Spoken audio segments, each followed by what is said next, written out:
तो शिक्षक भर्ती बहस जारी, आज भी सुनवाई। 69,000 सहायक अध्यापकों की नियुक्ति के लिए परिणाम घोषित को चुनौती देने वाले याचिकाओं का मामला, जिसमें आज उन क्वेश्चनों पर सुनवाई हुई जो आउट ऑफ सिलेबस थे और जिनका गलत उत्तर दिया गया था। तो आइए चलते हैं कोर्ट में क्या क्या सुनवाई हुई, इसको लेकर के पूरी वीडियो देखते हैं।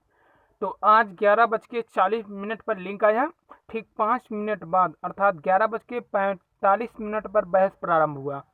12:28 पर पूरी बहस समाप्त हुई।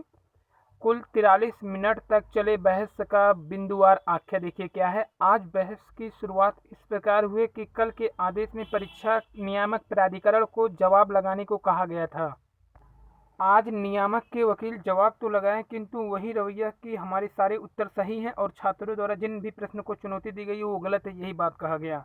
इस बात का विरोध करते हुए हमारे सीनियर अधिवक्ता श्री राधाकांत ओझा द्वारा एक एक प्रश्न पर बहस व साक्ष्य के साथ दिखाना प्रारंभ किया गया और माननीय जज साहब की रुचि बढ़ने लगी। जज साहब की जब रुचि बढ़ने लगी तो इसी बात का विरोध करते हुए हमारे सीनियर अधिवक्ता श्री राधाकांत ओझा द्वारा एक एक प्रश्न पर बहस साक्ष्य के साथ दिखाने प्रारंभ करने पर माननीय जज साहब की रुचि जब बढ़ी तो जिसे देखकर विपक्ष के सीनियर वकील बार बार व्यवधान डालने लगे, प्रयास करने लगे, किंतु हमारे अनुरोध पर उनको पूरे सुनने का अवसर दिया गया।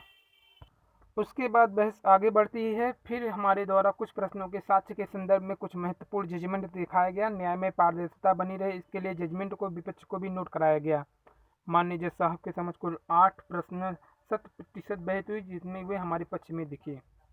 जज साहब को एनसीईआरटी की पुस्तक से साक्ष्य को मिलान कराने पर संतुष्टि प्राप्त हुई व संविधान सभा वाले प्रश्न पर उन्होंने एक बार विधिक मत द्वारा विशेषज्ञ की राय भी जानने की कोशिश की। जो कल की तारीख में नियामक व उच्च न्यायालय के विधिक एक्सपर्ट अपनी रिपोर्ट सौंप देंगे। संविधान सभा वाले प्रश्न पर हमने एनसीईआरटी व एनसीईआरटी के अलावा कई अन्य प्रतियोगी परीक्षाओं का भी साक्ष्य दिखाया, जैसे यूपी पीसीएस परीक्षा इत्यादि।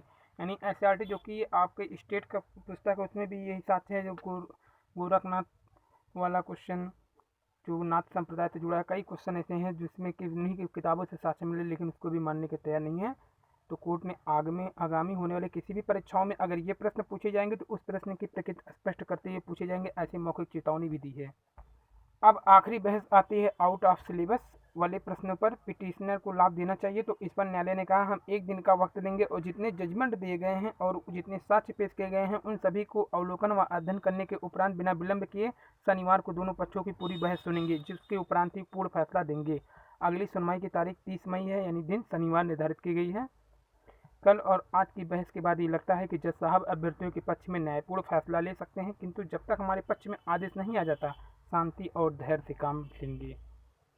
तो जज साहब के फैसले से लगता है कि जज साहब जो साक्ष्य दिखाए गए हैं उससे अभ्यर्थियों के पक्ष में फैसला लेंगे। ये थी आज की पूरी कोर्ट रिपोर्ट।